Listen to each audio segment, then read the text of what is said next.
Greetings and salutations, everyone. My name is Njoku, and welcome to my YouTube channel. Today, we're talking about my hidden gems for Week 15 of the 2021 fantasy football season.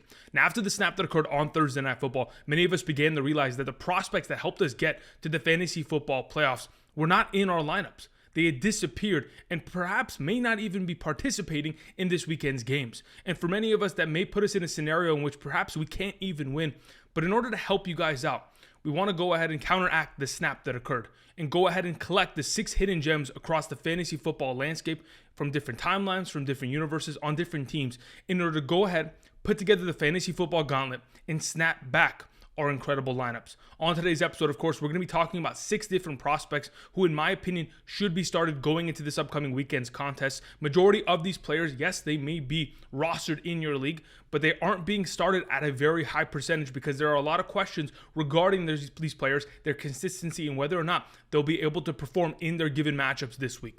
I'll go ahead and I'll share with you guys my thought process and opinions and the statistics that justify my reasoning as to why I want to go ahead and start these players. Now, in order to accomplish all this on today's episode, we will, of course, be using the help of Underdog Fantasy, a superhero in their own right. If you guys haven't checked out Underdog Fantasy, again, it's another way to expose yourself to more fantasy football and have more fun on a weekly basis. Again, there's a link down in the description of the video, and if you decide to sign up today, whether it is to play their weekly pick'ems, their weekly matchups, in which you can draft a team and determine how you want to go ahead and approach this weekend's game, despite whatever team you have in your redraft league or dynasty. Again, it's another fun way to play. If you use promo code Andrew today, Underdog Fantasy is willing to match up to $100 of your first deposit. We will be putting together some slips at the end of today's episode for those of you who are interested in potentially looking at what exactly I'm going after. Outside of that, of course, earlier this week, I did mention that I would be live streaming later today on Saturday, but there have been, a couple, adjustments to the schedule for Week 15. A couple games have been postponed to Monday and Tuesday. There's only one game today, which will include the player that is currently on screen, Rhamondre Stevenson, as the New England Patriots take on the Indianapolis Colts. I'll just be streaming tomorrow morning like I typically do every Sunday, 8 a.m. to 10 a.m. Pacific Standard Time. Got to go ahead and establish all of the players that are out, all of the information that we need in regards to Week 15. So I'll be prepared for tomorrow morning.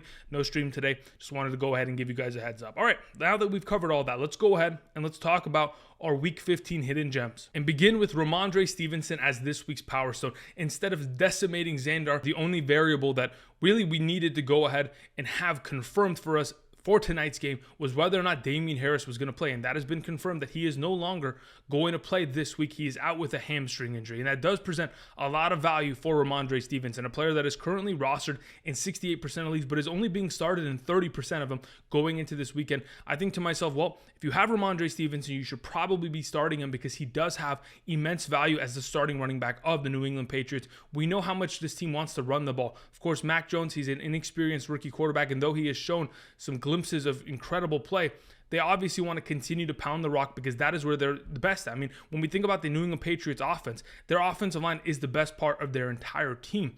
I mean, they're the 5th best run blocking offensive line in the National Football League. And if everybody's healthy and ready to go today, of course, they're going to have an advantage against this Indianapolis Colts defense. Of course, they'll be missing their nose tackle, Grover Stewart. Again, one of the better nose tackles in the National Football League. Him and DeVante Parker obviously tear apart offensive lines. But if they're going to be missing a player of that magnitude on the interior of their defensive line, they will certainly be in trouble. A team that has given up 4.12 yards per carry in the last 7 weeks of the season between weeks 8 through 14. Not only that, they have given up 20.12 fantasy points per game to opposing running backs on a weekly basis on average. They've given up 7 touchdowns in the last 7 weeks to opposing running backs. So, of course, there's a lot of value to be had in this matchup. And though a lot of people may be afraid of the Indianapolis Colts defense, we've, of course, seen players like Lombardi, Leonard Fournette completely dominate this defense.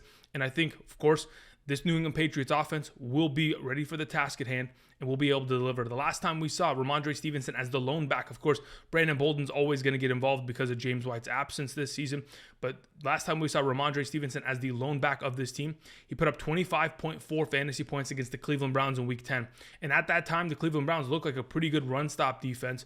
Unfortunately, they weren't in that week. And I think there's a very good chance that Rhamondre Stevenson proves that once again this week as he dominates the Indianapolis Colts defense. Moving on to our next hidden gem, we have Gabriel Davis as this week's Space Stone. Now, for those of you who hit the waiver wires this past Tuesday and, of course, picked up Gabriel Davis, who's currently only rostered in 17% of leagues and currently only starting in 7% of leagues this weekend, I honestly think you did yourself a pretty good service.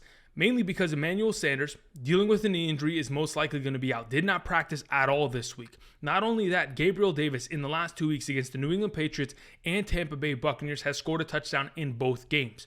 Not only that, this season already, he has 12 red zone targets amongst all wide receivers. He's in the top 20 in that specific statistic and already has himself 4 red zone touchdowns this year. In comparison to his rookie year in 2020, of course, we saw splashes of potential upside play from him scoring a lot of touchdowns, of course, when Josh Allen was on that MVP run. But of course, with Emmanuel Sanders out now and the potential that Stephon Diggs will have one-on-one coverage from Stephon Gilmore, there is a very good opportunity in which Gabriel Davis will find himself in a far easier matchup with AJ Boye, another one of these cornerbacks for the Carolina Panthers, out.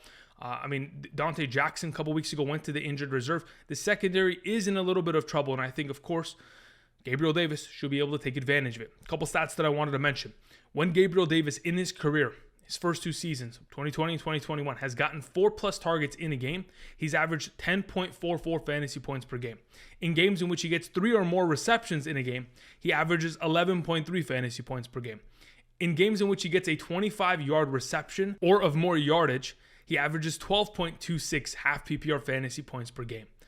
Again, he potentially is on track to being a 10+ point play as a wide receiver 3 candidate, and that's what I'm expecting to see this weekend against a defense like the Carolina Panthers. Either way, I think Gabriel Davis, a fantastic play and a hidden gem that we should definitely be looking at via Underdog for the pick'ems this weekend. Moving on to David Njoku as the reality stone, and we all know the reality of the situation for the Cleveland Browns is pretty unfortunate at this current moment in time, with Jarvis Landry, Austin Hooper, Kareem Hunt all out this week, followed by Baker Mayfield and Case Keenum being out. Now you may be wondering, Andrew, with their entire offense potentially out, offensive linemen, what exactly are we potentially starting David Njoku for? Is he really going to have any sort of value? And if he's the only active offensive threat for the Cleveland Browns outside of Nick Chubb, then by all means, he will have value. A player who's only rostered in 14% of leagues and only being started in 7% of leagues. Let's not forget, back in week 12, the last time we saw him play against the Baltimore Ravens, got himself 3 catches, 35 yards, and a touchdown for 11 fantasy points. And we know how much the Browns like to utilize their tight end position. This season already, the Browns tight ends have a 28.5% target share from their respective quarterbacks. Now, this upcoming week, they have a pretty good matchup. They take on the Las Vegas Raiders that are giving up the 5th most points to opposing tight ends on a weekly basis from weeks 8 through 14, of course, the last 7 weeks of the season. So when we look at the potential of what we have here, a team that's giving up 14.1 fantasy points per game to opposing tight ends on a weekly basis, have given up 5 touchdowns in the last 7 weeks. I think there's a very good opportunity in which David Njoku can deliver a great fantasy performance. Now, many of you are wondering, is Nick Mullins, who potentially is going to be the starting quarterback of the Cleveland Browns, fit to help David Njoku accomplish this goal? And in my opinion, yes. When I look back at what he accomplished with the San Francisco 49ers between 2018 through 2020, this is what I found. In 2018 with the 49ers, in the 8 games that he started, he targeted Kittle 9.875 times per game. That's a 28.83% target share throughout that span of time. In 2020, with the 49ers, of course, George Kittle did not play the entirety of the season, but in terms of targeting the respective tight ends, he targeted a tight end 8.33 times per game in the 10-game span in which he played. That's a 25.46% target share. Of course, Nick Mullins continues to deliver the ball to his respective tight ends, and that continues to give me confidence for the reality of the situation is David Njoku is a pretty good play this week. Moving on to DeVante Parker, all Soulstone. Now, of course, we all know that the Soulstone requires a sacrifice. When we travel to Vormir, unfortunately this week we will be having to sacrifice Jalen Waddle, wide receiver for the Miami Dolphins, who is currently on the virus IR and is potentially not going to play this weekend. Now, if he ends up playing this weekend, this entire conversation shifts. But for a player like DeVante Parker, who is only being started in 32% of leagues at this current moment in time, I think to myself, that number probably should be increasing as the hours go or as we get closer to Sunday's football, because in the last 2 games that we have seen DeVante Parker produce 11 targets, 8 catches, 85 yards against the Buffalo Bills, 12.5 fantasy points with Tua. And in the New York Giants game, 5 catches on 5 targets, 62 yards, 8.7 fantasy points. Those are the last 2 games that we've seen him play. And yes, they're pretty few and far between. But with Tua, we've seen DeVante Parker actually be a decent wide receiver in fantasy. In fact, in the last 2 seasons, when Tua has targeted DeVante Parker 8 or more times in a game, DeVante Parker's averaging over 10 fantasy points per game in a half PPR scoring format, and even more in a full PPR scoring format. Again, in the last 6 games in which Tua has played, he has thrown the ball on average 38.5 times per game. And specifically with Jalen Waddle in the lineup, my goodness, he has targeted Jalen Waddle an unbelievable amount of times. In the last 3 games between weeks 11 through 13, Tua has targeted Jalen Waddle 30 total times. And if those targets are up for grabs, then by all means, we all know that the ball is going to be going in the direction of players like Mike Gesicki and, of course, players like DeVante Parker, who will certainly be able to deliver. Now, this season already, when Jalen Waddle has been without DeVante Parker, he's averaged 14.47 fantasy points per game. Now, I'm thinking to myself, on the other end of the spectrum, when DeVante Parker is playing and it has no Jalen Waddle in the lineup, there's a very good chance in which DeVante Parker can deliver a great fantasy performance for us this week, and that's what I'm hoping is going to be the case via the sacrifice of the Soul Stone. Moving on, we have Chase Edmonds as the Time Stone. Now, the Time Stone for this week, dread it, run from it, destiny arrives all the same, is a matter of when. When the Arizona Cardinals get to a point where they're up maybe 20 points on the Detroit Lions defense, James Conner, of course, dealing with a bit of an ankle injury, is going to be asked to step off of the field and allow Chase Edmonds to run the ball for the entirety of the second half and find himself a lot of fantasy value, mainly because the Detroit Lions are one of the worst defenses in terms of stopping the run to opposing running backs this season, or at least in the last 7 weeks of the season, between weeks 8 through 14, they've given up the 5th most points to opposing running backs. They're giving up 4.16 yards per carry. They've given up 10 touchdowns in the last 7 games. That is a 25.55 fantasy point per game average to opposing backs. That in itself, in my opinion, leads up to, of course, playing Chase Edmonds this week. Coming off of the injured reserve, should be fresh and ready to go, has missed the last 4 weeks healing from his respective injury.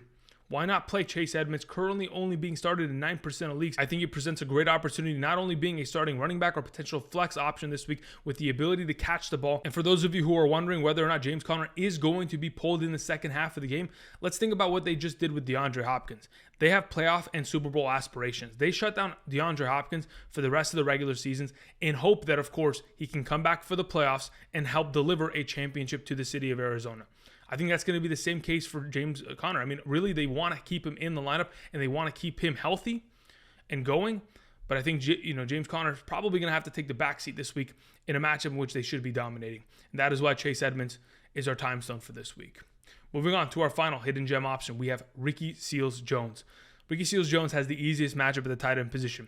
And the question really isn't a matter of whether or not Ricky Seals-Jones is playing. It's a matter of whether or not his quarterback is playing. Taylor Heinicke is already out and will not be participating in this weekend's contest. So the question is whether or not Kyle Allen has a chance of playing.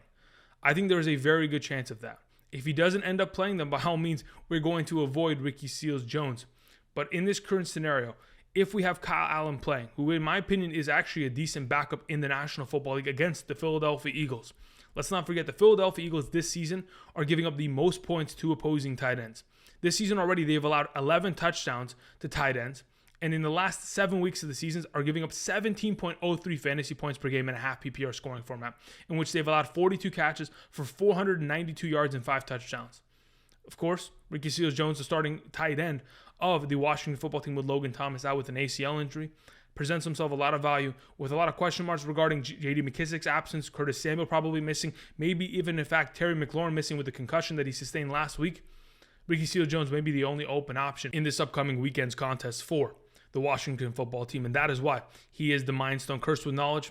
I think he's a great play. All right, now that we've covered our 6 hidden gems for Week 15 of the 2021 fantasy football season, let's go ahead and let's travel to Underdog Fantasy, put together some pick'em slips, and give you guys perspective as to how I'm going to approach this upcoming weekend's contest. Let's check that out right now. All right, so as you can see on screen, we are here at Underdog Fantasy, and I wanted to go ahead and first and foremost explain to you guys how the pick'ems game work. Once again, it's very simple. If you can go ahead and predict over or under on a given statistic, for example, the players to the right of me are DeVante Parker, 55.5 receiving yards. I'm predicting that he will have over that number. So he's going to have 56 or more receiving yards this week.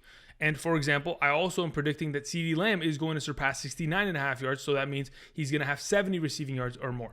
If I go ahead and predict both these correctly, I can 3 times my overall money. Now, if you can go ahead and do this with 3 different players, 4 different players, or 5 different players, you can 6 10 or 20 times your overall money this weekend, today potentially, in this upcoming weekend's contest. Of course, we have today the New England Patriots taking on the Indianapolis Colts. But either way, I wanted to go ahead, put together this pick'em slip, 3 times my money. In my opinion, this is one of the safer overall pick'ems this weekend. We'll go ahead and give more of an expanded list. But in my opinion, DeVante Parker, certainly a hidden gem.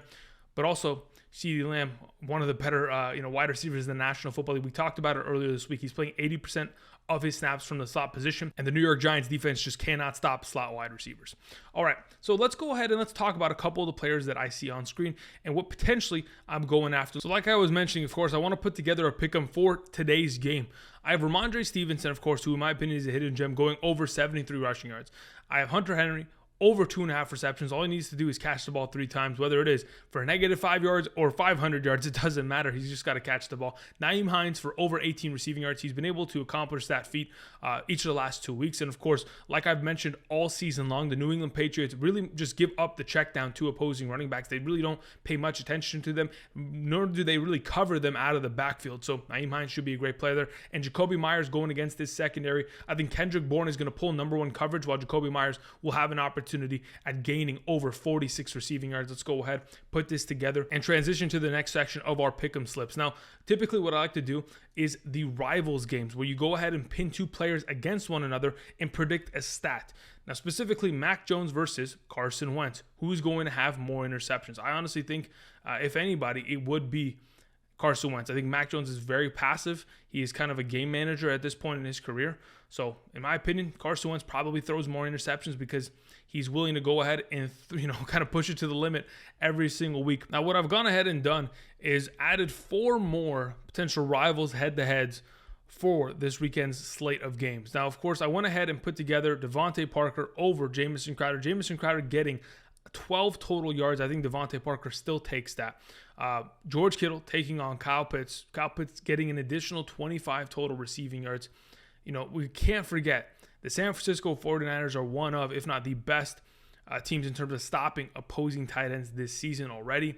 George Kittle coming off of back-to-back weeks of over 100 receiving yards. I think that streak continues this week. George Kittle, I'll take him there. Jamar Chase over Courtland Sutton. Courtland Sutton has been relatively quiet. I mean, just to go ahead and read him out, his receiving yards are 9, 15, and 17 in the last 3 performances. I think Jamar Chase, regardless of the fact that Courtland Sutton is getting a 32-yard advantage, Jamar Chase has that in the bag. And the final pick'ems for this rival section, we'll take Deontay Johnson, regardless of the fact that Julio is getting 28 yards.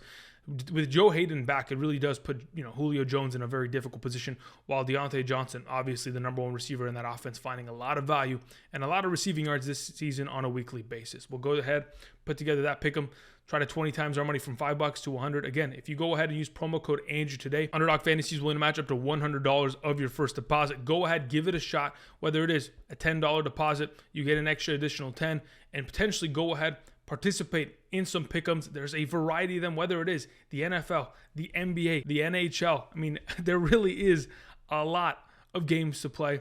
Go ahead and check out Underdog Fantasy, link down in the description. Now that we've covered that, let's go ahead and return back and snap our lineups back to the regular form. Again, I want to thank everybody for watching. These are our hidden gems for week 15 of the 2021 fantasy football season. Gabriel Davis, Ricky Seals-Jones, Chase Edmonds, DeVante Parker, Rhamondre Stevenson, and David Njoku. Tomorrow, 8 a.m. to 10 a.m. Pacific Standard Time, kickoff with Kirikoff.